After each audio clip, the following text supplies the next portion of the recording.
إن الحمد لله نحمده ونستعينه ونستغفره ونؤمن به ونتوكل عليه ونعوذ بالله من شرور أنفسنا ومن سيئات أعمالنا من يهده الله فلا مضل له ومن يضلل فلا هادي له وأشهد أن لا إله إلا الله وحده لا شريك له وأشهد أن محمدا عبده ورسوله أما بعد فإن خير الحديث كتاب الله وخير الهدي هدي محمد صلى الله عليه وسلم وشر الأمور محدثاتها وكل محدثة بدعة وكل بدعة ضلالة وكل ضلالة في النار. أعوذ بالله من الشيطان الرجيم. بسم الله الرحمن الرحيم. يا أيها الذين آمنوا اتقوا الله حق تقاته ولا تموتن إلا وأنتم مسلمون. يا أيها الناس اتقوا ربكم الذي خلقكم من نفس واحدة وخلق منها زوجها وبث منهما رجالا كثيرا ونساء واتقوا الله الذي تساءلون به والأرحام إن الله كان عليكم رقيبا. يا أيها الذين آمنوا اتقوا الله وقولوا قولا سديدا يصلح لكم أعمالكم ويغفر لكم ذنوبكم ومن يطع الله ورسوله فقد فاز فوزا عظيما. وقال عز وجل يا أيها النبي إنا أرسلناك شاهدا ومبشرا ونذيرا وداعيا إلى الله بإذنه وسراجا منيرا. محترم حاضرین مجلس اور خواتین اسلام، اللہ رب العزت کا شکر احسان ہے کہ اللہ تبارک و تعالیٰ نے ہمیں مسلمان بنایا، اشرف المخلوقات میں پیدا کیا اور ہمارے جینے کے سارے سامان مہیا کیے. درود و سلام ہو تمام انبیاء علیہ السلام پر، خصوصاً پیارے نبی صلی اللہ علیہ وسلم پر، جن کی محنتوں اور کوششوں سے آج ہم اسلام پر عمل کرنے کے لائق بنے ہوئے ہیں. اللہم صلی علی محمد وعلی آل محمد کما صلیت علی ابراہیم وعلی آل ابراہیم انک حمید مجید. اللہم بارک علی محمد وعلی آل محمد کما بارکت علی ابراہیم وعلی آل ابراہیم انک حمید مجید. محترم بھائیوں اور ماں اور بہنوں، ہم سب جانتے ہیں کہ اللہ رب العزت کے فضل و کرم سے ہم جس مہینے میں زندگی گزار رہے ہیں اس مہینے کا نام ہے ربیع الاول، اور ہماری عام بول چال زبان کے اندر مولود کا مہینہ. یہ مولود کا مہینہ یا ربیع الاول کا مہینہ جب آتا ہے نا تو ہمارے ذہنوں کے اندر جہاں بہت ساری باتیں آتی ہیں، سب سے بڑی ایک بات ہمارے سامنے آتی ہے، وہ ہے میلاد النبی. جی، میلاد النبی. تو اسی کے تعلق سے انشاءاللہ کچھ باتیں ہم کریں گے آج کے اس خطبے کے اندر. اللہ سے دعا کرتے ہیں کہ اللہ ہم کو ہم بات کو سمجھنے اور اس پر عمل کرنے کے اللہ ہمیں توفیق عطا فرمائے. محترم اسلامی بھائیوں، جب یہ ربیع الاول کا مہینہ یا مولود کا مہینہ جب آتا ہے نا تو بہت ساری چیزیں ہمارے ذہنوں میں آتی ہیں، اور ہم دیکھتے ہیں کہ بہت سارے لوگ اس مہینے کے تعلق سے بہت ساری مناسبتیں جو ہے کرتے ہیں. جلسے جلوس نکالتے ہیں، جی کہیں کہیں جو ہے پڑھائی جاتی ہے. نبی صلی اللہ علیہ وسلم کی سیرت کے نام پر مجلسیں منعقد کی جاتی ہیں. جی رسول اللہ صلی اللہ علیہ وسلم کے مناقب اور آپ کے فضائل بیان کیے جاتے ہیں. ہم دیکھتے ہیں یہ ساری چیزیں، اور کہیں کہیں تو ایسے جلسے منعقد کرتے ہیں جس کا اسلام سے جڑ سے کوئی تعلق نہیں ہے. بہت ساری چیزیں ہم دیکھتے ہیں. تو ہم کو معلوم ہونا چاہیے کہ یہ جو ساری چیزیں ہم مناتے ہیں، جی ہم کو معلوم ہونا چاہیے کہ شریعت نے ایک قاعدہ مقرر کیا ہے، ایک اسوہ مقرر کیا ہے، اور کہا ہے کہ ایسی زندگی گزارو تو یہ اسلامی زندگی ہے. اس سے ہٹ کر اگر زندگی گزارتے ہو تو پھر اسلام سے اس کا کوئی تعلق نہیں ہے. میرے اسلامی بھائیوں، پیارے نبی صلی اللہ علیہ وسلم کی زندگی میں، پیارے نبی صلی اللہ علیہ وسلم کی موجودگی میں یہ دین مکمل ہو گیا. جی یہ دین پوری طریقے سے مکمل ہو گیا. کئی مرتبہ آپ نے آیت سنی ہے، الیوم اکملت لکم دینکم واتممت علیکم نعمتی ورضیت لکم الاسلام الاسلام دینا، حجۃ الوداع کے موقع پر پیارے نبی صلی اللہ علیہ وسلم پر یہ آیت نازل کی گئی، یہ آیت اتاری گئی کہ آپ پر یہ دین مکمل کیا جا چکا ہے میرے اسلامی بھائیوں۔ اور اللہ تبارک و تعالیٰ کہتے ہیں کہ وَرَضِيتُ لَكُمُ الْإِسْلَامَ دِينًا، میں تمہارے لیے اسلام کو بحیثیت دین تم سے میں راضی ہو گیا۔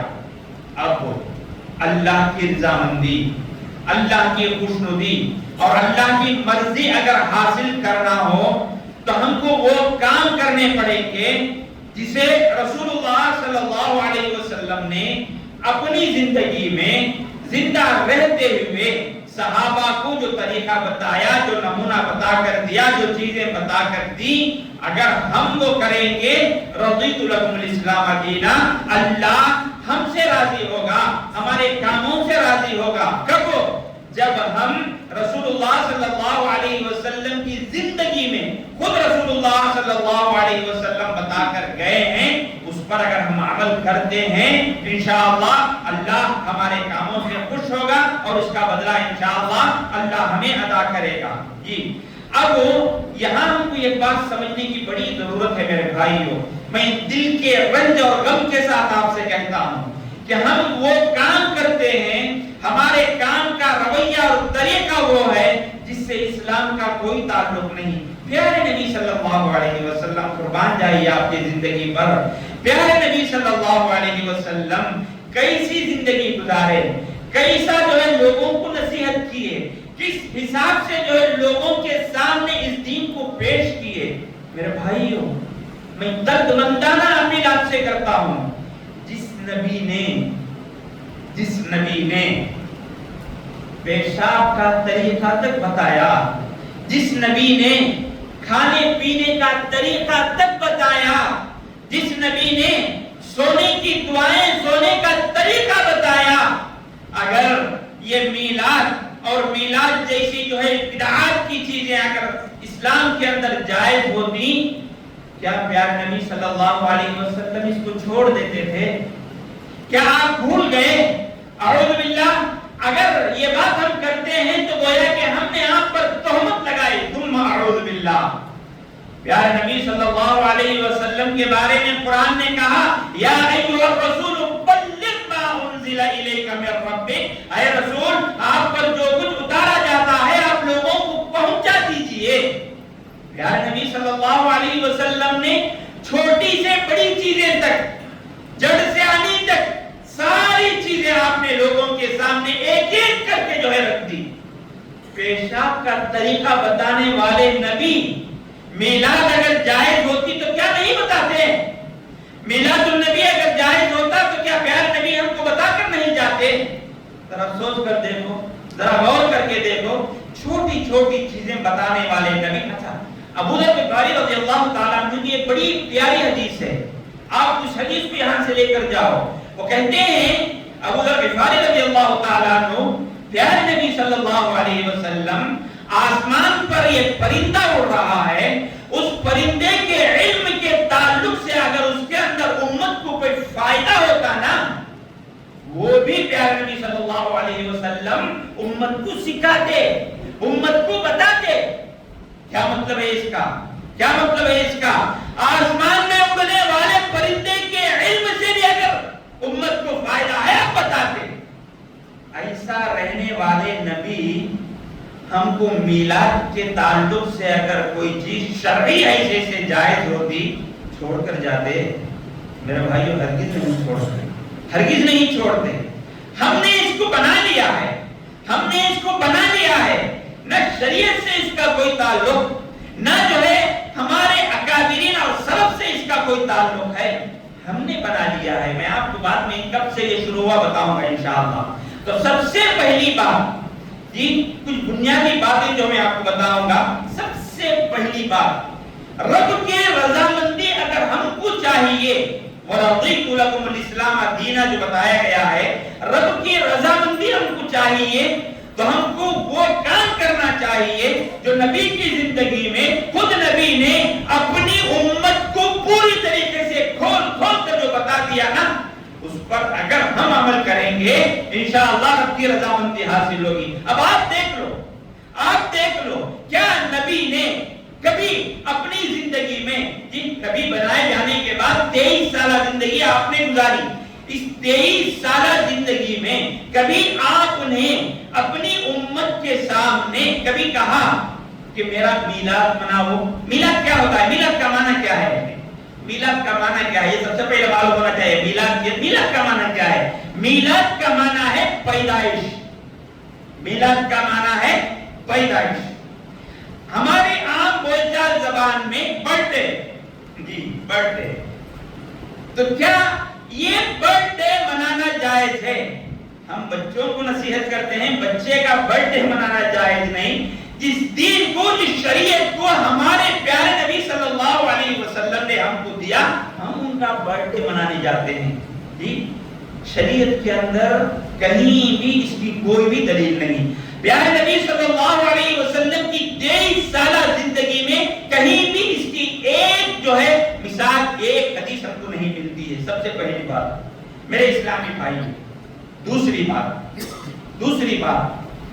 بات یہ ہے کہ ہر امتی کے لیے یہ ضروری ہے، ہر امتی کے لیے، امت کے ہر فرد کے لیے ضروری ہے، شریعت کے اندر جو وقت کا تعین ہے، اس وقت میں یہ کام کرو، اس وقت میں یہ کام کرو۔ وقت کا تعین کون کرتا ہے؟ اللہ رب العزت کرتے ہیں۔ نماز ہوئی، روزہ ہوا، زکات ہوئی، حج ہوا، جو بھی قربانی ہوئی، شریعت کے جو بھی کام ہیں، نماز کو اس وقت میں پڑھو، قربانی اس وقت دو، حج فلاں وقت میں کرو، روزہ فلاں وقت میں، فلاں مہینے میں، اور اس کے ساری تفاصیل ہمارے سامنے ہیں۔ یہ کون ہم کو بتائے؟ اس کا تعین کون کرتا ہے؟ اللہ تبارک و تعالیٰ اس کا تعین کر کے نبی کو اللہ وحی کے ذریعے بتاتا ہے، اور وحی اور نبی اپنی امت کے سامنے یہ ساری باتیں بتاتے ہیں، بتا کر لوگوں کو عمل کرنے کے لیے کہتے ہیں۔ میرے اسلامی بھائی، اب یہاں ہمیں ایک بات سمجھنا چاہیے۔ 12 ربیع الاول کا یہ جو تعین ہے، وقت کا تعین، 12 ربیع الاول، 12 ربیع الاول کو میلاد منانا، پہلی بات میلاد منانا جائز نہیں ہے۔ اچھا، 12 ربیع الاول کا جو وقت ہم مقرر کیے ہیں، اس کا تعین کس نے کیا؟ نبی نے کیا، رسول نے بتایا، اللہ کی طرف سے کوئی آیت نازل ہوئی؟ لاؤ، کوئی دلیل لاؤ، ماننے کے لیے تیار ہیں۔ کوئی بھی دلیل نہیں تو پھر ہم کیسے کریں گے؟ اچھا، یہاں ایک بڑی دلچسپی کی بات ہے، کیا معلوم؟ یہاں جو بڑے لوگ ہوں گے، جن کی عمریں زیادہ ہیں، وہ جانتے ہوں گے 12 ربیع الاول کو پہلے کیا بولتے تھے؟ میلاد نہیں بولتے تھے، کیا بولتے تھے؟ 12 وفات بولتے تھے، نہیں بولتے تھے 12 وفات۔ یعنی کیا مطلب اس کا؟ 12 ربیع الاول کو پیارے نبی صلی اللہ علیہ وسلم کی وفات کا دن ہے۔ وفات کے دن کے اندر امت کے کسی فرد کا اختلاف نہیں، یاد رکھو یہ بات۔ رسول اللہ صلی اللہ علیہ وسلم کی موت کے دن کے اندر امت کے کسی بھی طبقے کا کوئی اختلاف نہیں، شافعی رہے، حنفی رہے، مالکی رہے، حنبلی رہے، اہل حدیث رہے، سلفی رہے، دنیا کے کسی بھی فرد کا اس وفات کے تعلق سے اختلاف نہیں، سب کا متفقہ فیصلہ ہے۔ 12 ربیع الاول پیارے نبی صلی اللہ علیہ وسلم کی وفات ہے، اس میں کسی کا اختلاف نہیں۔ اچھا، پیدائش، بڑا اختلاف ہے اس کے اندر، بڑا اختلاف۔ کوئی کہتے ہیں 9، کوئی کہتے ہیں 12، کوئی کہتے ہیں 1 ربیع الاول، کوئی کہتے ہیں 7، کوئی کہتے ہیں 9، کوئی کہتے ہیں 17، کوئی کہتے ہیں 21، 6-7 قول ہیں اس کے اندر، یاد رکھ لیجیے، بڑا اختلاف ہے۔ اور پورے محققین نے، سارے جو تاریخ داں ہیں، پورے محققین نے تحقیق کر کے ایک طرفہ سب مل کر جو فیصلہ دیا ہے وہ یہ ہے کہ پیارے نبی صلی اللہ علیہ وسلم کی پیدائش 9 تاریخ کو ہے۔ کتنے؟ 9 تاریخ کو پیارے نبی صلی اللہ علیہ وسلم کی پیدائش 9 تاریخ کو ہے، وفات 12 کو ہے، کسی کا اختلاف نہیں۔ اچھا، اب رسول اللہ صلی اللہ علیہ وسلم کی میلاد منانا تو جائز ہی نہیں، مناتے بھی ہیں تو کب مناتے ہیں؟ کب مناتے ہیں؟ جس دن انتقال ہوا اس دن کیا مناتے ہیں؟ خوشی مناتے ہیں۔ میرے بھائیوں، میری ماں اور بہنوں، نبی کی وفات کا دن امت کے لیے سب سے دردناک دن ہے، المناک دن ہے، یہ غمناک دن ہے۔ یہ رسول اللہ صلی اللہ علیہ وسلم کی وفات کا دن مدینے کے اندر پوری کھلبلی مچ گئی تھی، سارے صحابہ پریشان ہو گئے تھے، بڑے بڑے صحابہ، حتیٰ کہ حضرت عمر رضی اللہ تعالیٰ عنہ، حضرت عمر رضی اللہ تعالیٰ عنہ آپ صلی اللہ علیہ وسلم کی وفات کا کیونکہ خبر سن کر انہوں نے کہا کہ جو یہ کہتا ہے کہ جو ہے محمد انتقال کر گئے، میں ان کی گردن اڑا دوں گا۔ اتنے جیش میں آ گئے تھے، سارے صحابہ پریشان جی۔ اور اس سے بڑی بات ایک بات میں آپ کو بتاؤں، پیارے نبی صلی اللہ علیہ وسلم کی جو سکرات کی حالت تھی، آپ جو پریشان تھے، جو آپ جو ہے آپ کو جو تشویش ہو رہی تھی سکرات کی، پیارے نبی صلی اللہ علیہ وسلم نے فرمایا اگر زندگی میں کسی کو بہت زیادہ تکلیف ہو گئی، بہت زیادہ پریشانی آ گئی، میری موت کو یاد کر لے، اس کی تکلیف کم ہو جائے گی۔ اگر زندگی میں کسی کو بہت زیادہ رنج و غم آ جائے تو ایسی صورت میں میری موت کو یاد کر لے، اس کا غم ہلکا ہو جائے گا۔ کیا مطلب؟ اتنی بڑی تکلیف پیارے نبی صلی اللہ علیہ وسلم کو سکرات کے حالت میں ہوئی تھی۔ آپ نے کہا تھا یا للموت سکرات، جی پیارے نبی صلی اللہ علیہ وسلم نے کہا کہ موت کے وقت کتنا رنج اور کتنی دردناک تکلیف ہوتی، یہ پیارے نبی نے کہا۔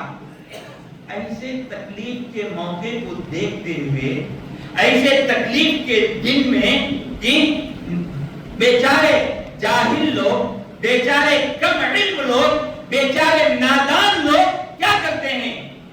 جل سے جلوس نکالتے ہیں، خوشیاں مناتے ہیں، عید و میلاد النبی کے نام سے عید مناتے ہیں۔ مسلمانوں کے لیے میرے بھائیو دو عیدیں ہیں، بس دو عیدیں ہیں۔ لنا عیدان، پیارے نبی نے کہا ہمارے لیے صرف دو عیدیں ہیں۔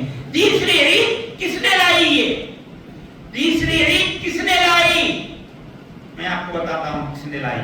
پیارے نبی صلی اللہ علیہ وسلم کے بعد خلافت راشدہ 40 سال تھی، اس کے بعد بنو امیہ، اس کے بعد بنو عباسیہ، یہ سارے کا سارا دور 300 سال کا تھا۔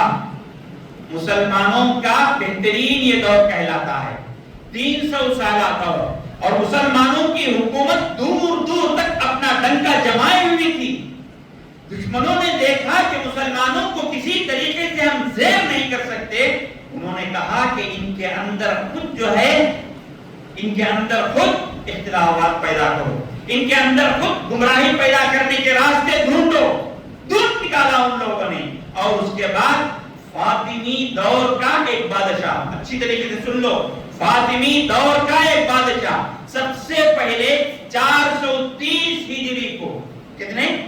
430 ہجری کو فاطمی دور کا ایک بادشاہ یہ عید میلاد النبی منایا جی۔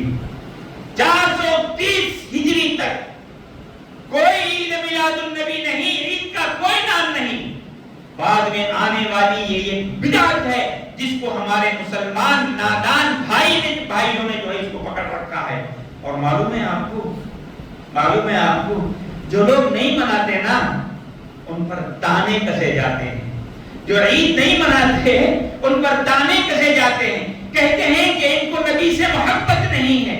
ارے اللہ کے بندو، نبی سے تو تم کو محبت نہیں، نبی نے جن باتوں کو کہا ہے اس کے خلاف تم کر رہے ہو، تم کو نبی سے محبت نہیں۔ ہم وہ کام کر رہے ہیں جس کو نبی نے کہا اس کو 100% ہم فالو کرتے ہیں، ہم کو پوری محبت ہے نبی سے، اسی لیے نبی نے جو نہیں کیا ہم نہیں کرتے۔ تم لوگ جو ہے رسول اللہ صلی اللہ علیہ وسلم نے جو نہیں بتایا وہ کرتے ہو، حقیقت میں تم کو رسول سے محبت نہیں بلکہ رسول کے خلاف ورزی تم کر رہے ہو۔ فَلْيَحْذَرِ الَّذِينَ يُخَالِفُونَ عَنْ أَمْرِهِ، ان لوگوں کو ڈرنا چاہیے جو اللہ کے رسول کے خلاف ورزی کرتے ہیں، ان کے حکم کے خلاف ورزی کرتے ہیں۔ تو میرے بھائیو، یہ ہے اصل میں عید میلاد النبی کا جو بھی ہے تاریخ، جو بھی ہے ہسٹری۔ تو میں آپ کو کہہ رہا تھا سب سے پہلی بات یہ ہے کہ رسول اللہ صلی اللہ علیہ وسلم کی اور اللہ کی محبت اگر ہم کو حاصل کرنا ہے تو وہ طریقہ اپنانا ہوگا جو طریقہ رسول اللہ صلی اللہ علیہ وسلم نے ہم کو بتایا. اور دوسری بات ہم نے آپ کے سامنے یہ رکھی کہ اس شریعت کے اندر وقت کا تعین، شریعت کے احکام کے بجا لانے کے لیے وقت کا جو بھی تعین ہے وہ اللہ کی طرف سے اور رسول کی طرف سے ہونا چاہیے. جبکہ عید میلاد النبی کے اندر جو وقت ہے وہ پہلی بات غلط ہے اور اس کا کوئی تعین پیارے نبی صلی اللہ علیہ وسلم نے نہیں کیا ہے. میرے اسلامی بھائیو، جو بھی کام ہم کریں شریعت کے اندر، جو بھی کام ہم کریں وہ قرآن اور سنت کے مطابق ہونا چاہیے. اس سے ہٹ کر اگر ہوئے گا نا تو اسی کو ہم بدعت کہتے ہیں، اسی کو ہم بدعت کہتے ہیں. یہ نہیں ہونا چاہیے، شریعت کے اندر نہیں ہونا چاہیے. کئی مثالیں ہم آپ کو مل سکتے ہیں، وقت بہت ہو جاتا ہے تو ایک دو مثال دے کر جو ہے بات کو آگے بڑھاؤں گا. سعید بن المسیب سید التابعین رحمت اللہ علیہ، ان کے دور کے اندر انہوں نے دیکھا کہ ایک آدمی عصر کی نماز کے بعد نفل نماز پڑھ رہا ہے. کیا؟ عصر کی نماز کے بعد نفل نماز پڑھ رہا ہے. عصر کی نماز کے بعد نماز پڑھ سکتے ہیں کون سی؟ جی وقتیہ نماز اگر چھوٹ گئی ہے غروب سے پہلے وہ نماز ادا کر لینا چاہیے. کہ کہیں کام سے چلے گئے تھے، مثلا کہیں مسجد نہیں ملی، یا کہ سو گئے تھے اٹھے، جی ایسی صورت میں غروب سے پہلے اس دن کے عصر کی نماز پڑھ سکتے ہیں، عصر کی نماز کے بعد. لیکن پیارے نبی صلی اللہ علیہ وسلم نے فرمایا ہے عصر کی نماز کے بعد کوئی نفل نماز نہیں. سعید بن المسیب رحمۃ اللہ علیہ سید التابعین ہیں، بہت بڑے عالم ہیں. انہوں نے دیکھا کہ ایک آدمی جو ہے عصر کی نماز کے بعد کیا کر رہا ہے؟ نفل نماز پڑھ رہا ہے. تو سعید بن المسیب رحمۃ اللہ علیہ نے اس کو بلایا، بلا کر روکا اس کو. تم کیا کر رہے ہو؟ یہ عصر کی نماز کے بعد کوئی نماز نہیں ہے، کیوں نماز پڑھ رہے ہو؟ وہ بھی نفل نماز کیوں پڑھ رہے ہو؟ تو انہوں نے جو ہے ڈرایا ان کو کہ اللہ تبارک و تعالیٰ تم کو اس پر عذاب دے گا، گناہ دے گا. تو ان آدمی نے کہا سنیے اچھی طریقے سے، ہمارے یہاں ایسی باتیں بہت ہوتی ہیں. ایعذبنا اللہ من الصلاۃ، کیا اللہ میں نماز پڑھے گا بھی تو مجھے جو ہے اللہ عذاب دے گا؟ غور سے سنو تھوڑا. اس آدمی نے کہا کہ میں نماز پڑھوں تو اللہ مجھے عذاب دے گا. ہم لوگ بولتے نا کیا حضرت قرآن خوانی کرے تو کیا اللہ عذاب دے گا جی؟ فاتحہ پڑھے تو اللہ عذاب دے گا جی؟ کیا پڑھتے ہمیں قرآن اتنا پڑھتے؟ کیا پڑھتے ہمیں پورے ملک کو قرآن اتنا پڑھتے؟ بولتے نہیں بولتے؟ یہی بات جو ہے اس دور کے جو ہے ایک جو ہے آدمی نے کہا سعید بن المسیب کے پاس. معلوم ہے سعید بن المسیب نے کیا جواب دیا؟ سعید بن المسیب نے جواب دیا اللہ تمہیں نماز پڑھنے پر عذاب نہیں، رسول کے بات کی مخالفت کرنے میں اللہ تمہیں عذاب دے گا. یا رب، رسول نے کہا کہ عصر کے بعد کوئی نماز نہیں، تم نماز پڑھ رہے ہو، اس بات پر اللہ تمہیں عذاب دے گا، نماز پر نہیں. آپ کو اس سے پہلے میں وہ واقعہ بھی سنایا ہوں جی، شاید رمضان کے روز کے اندر مسجد نبوی کے اندر بہت سارے لوگ بیٹھے ہوئے تھے، بہت سارے لوگ بیٹھے ہوئے تھے اور ان کے ہاتھ میں کنکریاں تھی، چھوٹے چھوٹے پتھر. ان کنکریوں کو لے کر ایک آدمی کھڑا تھا. وہ آدمی ان لوگوں کو ایک حلقہ بنائے ہوئے تھے، بہت بڑا حلقہ. وہ کہہ رہا تھا تم لوگ 100 مرتبہ سبحان اللہ پڑھو زور سے. وہ سب مل کر جو 100 مرتبہ سبحان اللہ پڑھتے تھے. پھر وہ کہتا تھا 100 مرتبہ الحمدللہ پڑھو، پورے مل کر الحمدللہ پڑھتے تھے. پھر وہ کہتا تھا کہ 100 مرتبہ اللہ اکبر پڑھو، سب مل کر اللہ اکبر پڑھتے تھے. جی ابو موسیٰ اشعری رضی اللہ تعالیٰ عنہ بہت بڑے صحابی ہیں، یہ منظر دیکھ کر حیران پریشان ہو گئے. جی فوراً انہوں نے کیا کیا، اس وقت مدینے کے سب سے بڑے عالم جو تھے وہ عبداللہ بن مسعود رضی اللہ تعالیٰ عنہ، ان کے پاس بھاگ کر آئے. آ کر دیکھے تو عبداللہ بن مسعود رضی اللہ تعالیٰ عنہ گھر کے اندر تھے. ان کے شاگرد باہر ان کا انتظار کر رہے تھے. شاگردوں سے پوچھا کہاں ہے ابو عبد الرحمن، ان کی کنیت تھی، تو کہاں ہے یہ؟ تو کہا کہ گھر کے اندر ہیں. تو وہ وہاں انتظار کیے. عبداللہ بن مسعود رضی اللہ تعالیٰ عنہ باہر آئے. باہر آنے کے بعد یہ ابو موسیٰ اشعری رضی اللہ تعالیٰ عنہ ابو موسیٰ حضرت عبداللہ بن مسعود سے کہنے لگے اے ابو عبدالرحمن کیا تم کو پتا ہے کہ مسجد کے اندر مسجد نبوی کے اندر کیا ہو رہا ہے؟ ایک حلقہ بنا کر لوگ بیٹھے ہیں, وہاں پر جو ہے ایک آدمی ٹہر کر لوگوں سے کہتا ہے 100 مرتبہ الحمدللہ پڑھو, وہ 100 مرتبہ الحمدللہ پڑھتا ہے اور اس کے بعد وہ کہتا ہے کہ 100 مرتبہ سبحان اللہ پڑھو, سبحان اللہ پڑھتے ہیں. تو حضرت عبداللہ بن مسعود نے پوچھا ابو موسیٰ تم یہ سب دیکھ کر کیا کہے ان سے, کیا بولے تم ان کو؟ تو انہوں نے کہا کہ میں نے کچھ نہیں کہا, میں آپ کا انتظار کر رہا تھا, آپ کی رائے کا انتظار کر رہا تھا, میں سوچ رہا تھا کہ آپ آئیں گے, میں آپ سے مشورہ کر کے جو ہے ان کو کوئی بات بتاؤں گا. تو عبداللہ بن مسعود رضی اللہ تعالیٰ عنہ ایک بات بتائے, کہنے لگے ابو موسیٰ تم ان کو کیوں نہیں یہ بتائے کہ تم جو ہے ان کنکریوں میں 1 2 100 ایسا جو ہے گننے کے بجائے, تمہاری نیکیاں گننے کے بجائے تمہارے گناہ کیوں نہیں تم گنائے, تمہارے گناہ تم کیوں نہیں گنے؟ کیا مطلب؟ یعنی تم جو ہے یہ سبحان اللہ زور سے 100 مرتبہ, سبحان اللہ زور سے, الحمدللہ اللہ اکبر زور سے آواز سے جو کہتے ہو, اس سے اللہ جو ہے تم کو کوئی فائدہ تو نہیں دے گا بلکہ تم کو گناہ دے گا. تم یہ گناہ کیوں نہیں گنتے, اپنے یہ گناہ کیوں نہیں گنتے تم؟ میری بات سمجھ میں آئی ہوگی آپ کو؟ تو پھر حضرت عبداللہ بن مسعود رضی اللہ تعالیٰ عنہ ان حلقے والوں کے پاس آئے, آ کر کہنے لگے تم نے یہ کیا ایجاد کر رکھا ہے, یہ کیا بدعت کی چیزیں ایجاد کر رکھی ہیں تم لوگوں نے؟ اللہ کے نبی صلی اللہ علیہ وسلم کے انتقال کے بعد تھوڑے ہی دن گزرے ہیں, اللہ کے نبی کے برتن ابھی تک جو ہے ٹوٹے نہیں, اللہ کے نبی صلی اللہ علیہ وسلم کے کپڑے ابھی تک بوسیدہ نہیں ہوئے, اتنے میں تم نے یہ کیا بدعتیں ایجاد کر رکھی ہیں؟ جی پھر آپ نے ان کو بہت ڈانٹا. راوی کہتے ہیں ان میں وہ لوگ تھے جو حضرت علی بن ابی طالب رضی اللہ تعالیٰ عنہ کے ساتھ خوارج ہو کر لڑے, اور لڑنے کے بعد ان کو جو ہے حضرت علی بن ابی طالب رضی اللہ تعالیٰ عنہ نے قتل کیا, اور اس کی پیشن گوئی پیارے نبی صلی اللہ علیہ وسلم نے بہت پہلے دے چکے تھے.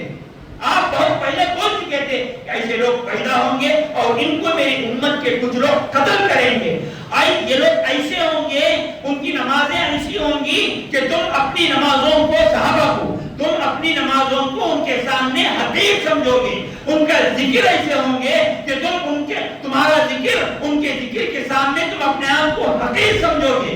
جی علی بن ابی طالب رضی اللہ تعالی عنہ ان لوگ نماز پڑھنے کے باوجود, وہ لوگ ذکر کرنے کے باوجود جی ان کو آپ نے قتل کیا. میرے بھائیوں بہت سوچنے کی بات ہے اس حدیث سے کہ ہم جو کام کرتے ہیں شریعت سے تھوڑا ہٹ گیا نا تو پھر ہمارے اعمال برباد. حضرت علی نے تو ان کو قتل کر دیا, اس سے بڑھ کر آپ کو کیا چاہیے؟ جی تو ہمارا ہر کام جو ہوگا وہ شریعت کے دائرے میں رہ کر ہوگا, ہم کو اس کا پورا فائدہ ہوئے گا دنیا میں بھی اور آخرت میں بھی. اس سے جب ہم ہٹ جائیں گے اس کو ہم بدعت کہتے ہیں, اور یہ بدعت کا عذاب ہم کو اس دنیا میں بھی ملے گا اور آخرت کے اندر بھی ملے گا. میرے اسلامی بھائیوں یاد رکھ لو وقت ہوتے جا رہا ہے. دین کے اندر کوئی بھی چیز کا شروع کرنا, دین کے اندر کوئی بھی بات بتانا, اس کا اختیار صرف اور صرف نبی کو ہے. اس کے علاوہ کسی امام کو, کسی ولی کو, کسی مرشد کو, کسی بزرگ کو, کسی بڑے آدمی کو دین کے اندر کوئی اختیار نہیں.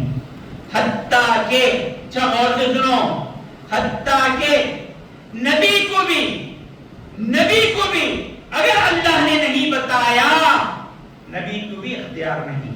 وحی کے ذریعے سے آسمان سے جب اللہ بتاتا ہے نبی بتاتے ہیں. اگر نبی وحی کے بغیر کوئی بات بتاتے ہیں تو نبی کو بھی کوئی اختیار نہیں. یہ میں نہیں بتاتا, قرآن کی آیتیں پڑھو.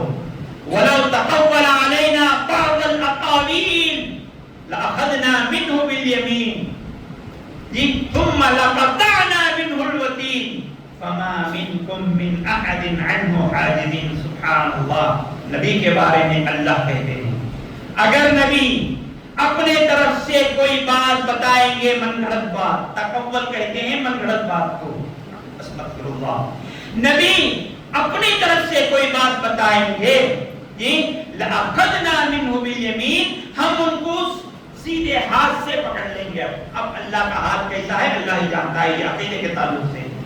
ہم ان کو سیدھے ہاتھ سے پکڑ لیں گے. جی کیا کریں گے؟ لَقَطَعْنَا مِنْهُ الْوَتِينَ، ان کی شہرک یہ رگ ہے نا یہ کاٹ دیں گے. قرآن کی آیت ہے میرے بھائیو، یہ عبد الجبار کا نہیں، قرآن کی آیت. اگر وہ اپنے طرف سے کہیں گے تو ہم ان کی شہرت کو کاٹ دیں گے. اس کے بعد فَمَا مِنْكُمْ مِنْ أَحَدٍ عَنْهُ حَاجِزِينَ، اس کے بعد ان کی مدد کرنے والا کوئی نہیں ہوگا. میرے بھائیو، نبی کو جب یہ اختیار نہیں، نبی کو جب یہ اختیار نہیں، میں اور آپ یہ بڑے لوگ، یہ بزرگ، یہ نقشبندی، یہ فلاں بندی، شہر وردی، ان کا کیا اختیار ہے اس دین کے اندر نئی باتوں کو ایجاد کر کے عید میلاد النبی کے نام سے فلاں اور فلاں پورے جو ہے پتنگر باتیں بتا کر امت کو برباد کرنے کے لیے. جی آج ہم دیکھتے ہیں سوشل میڈیا کے اندر لوگوں کے سامنے ایسی باتیں بتاتے ہیں، لوگوں کے سامنے بیچارے نادان لوگ، بیچارے جاہل لوگ ان کی داڑھیوں کو دیکھ کر، ان کی پگڑیوں کو دیکھ کر یہ سمجھ جاتے ہیں کہ یہ واقعی بات صحیح ہوگی. اللہ کے قسم کھا کر کہتا ہوں ان کے پاس ایک دلیل نہیں، ایک دلیل نہیں. کیوں؟ میں آپ کو بتاتا ہوں میرے اسلامی بھائیوں، یہ چیلنج کر کے میں بتاتا ہوں آپ کو، کسی کے پاس ہو تو دلیل لائے. میں اس نمبر سے چیلنج کرتا ہوں. پیارے نبی صلی اللہ علیہ وسلم کی زندگی میں، پیارے نبی صلی اللہ علیہ وسلم کے ساتھ رہنے والے صحابہ لگ کر رہتے تھے، چٹک کر رہتے تھے، ایک بات بھی چھوڑتے نہیں تھے. جی ایک بات بھی چھوڑتے نہیں تھے، رتی بھر بات بھی جو ہے دیکھتے تھے، کرتے تھے. میرے بھائیوں، پیارے نبی صلی اللہ علیہ وسلم کے بعد یہ صحابہ کم سے کم 50-60 اور کوئی سب سے آخری صحابی انس بن مالک رضی اللہ تعالیٰ عنہ 80 سال تک زندہ رہے. مجھے ایک صحابی کو بتاؤ، ایک صحابی جس نے اپنی زندگی میں رسول اللہ صلی اللہ علیہ وسلم کی پیدائش کا دن منایا ہو. بتائیے. اگر میں پھر بولتا ہوں میں آپ کو، اگر کسی نے یہ دلیل لا کر دکھایا تو ہم جو ہے آئندہ عید میلاد کو ہم اس منبر سے اعلان کریں گے یہ چیز جائز ہے بول کر ہم یہاں سے اعلان کریں گے. جی بطور چیلنج میں پیش کرتا ہوں. میرے اسلامی بھائیوں، سارے مورخین اس بات پر متفق ہیں کہ یہ بدعت فاطمی دور کے ایک بادشاہ، جی اس کا نام میرے ذہن سے نکل رہا ہے، 430 ہجری کے بعد پہلی عید میلاد النبی کے نام سے منائی جانے والی یہ بدعت ہے. یاد رکھو، یہ بدعت 430 ہجری کے بعد سے شروع ہونے والی ایک بہت بڑی بدعت ہے. اس سے جو ہے ہم اپنے بچوں کو جو ہے آگاہ کرنا چاہیے، اپنے بچوں کو بتانا چاہیے جتنا بگاڑ ہے، جتنی مصیبتیں ہیں، یہ سب جو ہے ہمارے دین کے اندر ہم نے جو ہے گھسا کر رکھا ہے. ہمارے اندر شریعت کو صحیح ڈھنگ سے فالو کرنے کا کوئی طریقہ، کوئی بنیادی اصول ہے ہی نہیں. غلط چیزوں میں ہم آگے بڑھتے ہیں، صحیح چیزوں کو چھوڑ کر جو ہے ہم پیچھے ہٹتے ہیں. میرے اسلامی بھائیوں، یاد رکھ لو، یاد رکھ لو. میں پھر آخری بات آپ کے سامنے رکھ کر بات ختم کروں گا. ہم کوئی بھی کام کرتے ہیں شریعت کے اندر رسول اللہ صلی اللہ علیہ وسلم کا اسوہ ہونا چاہیے، اللہ تبارک و تعالیٰ کا حکم ہونا چاہیے، اور سب سے بڑی چیز یاد رکھ لو، سب سے بڑی چیز ہم اس پر زور دیتے ہیں، صحابہ کا طریقہ ہونا چاہیے. جی کیونکہ یہ اصل دین ہے. دین انہوں نے صحابہ نے رسول اللہ صلی اللہ علیہ وسلم سے ڈائریکٹ حاصل کیا ہے. قرآن مجید کی آیت پڑھیے، وَمَن يُشَاقِقِ الرَّسُولَ مِن بَعْدِ مَا تَبَيَّنَ لَهُ الْهُدَى وَيَتَّبِعْ غَيْرَ سَبِيلِ الْمُؤْمِنِينَ نُوَلِّهِ مَا تَوَلَّىٰ وَنُصْلِهِ جَهَنَّمَ وَسَاءَتْ مَصِيرًا. اللہ نے کہا جو آدمی شریعت واضح طور پر آنے کے بعد جی اس کے اندر اختلاف پیدا کرتا ہے اور مومنین کے طریقے کو چھوڑ کر دوسرا طریقہ اپناتا ہے. یہاں مومنین سے مراد سارے علماء مفسرین محققین کہتے ہیں مومنین سے مراد یہاں صحابہ ہیں. صحابہ کے طریقے کو چھوڑ کر دوسروں کا طریقہ اپناتا ہے.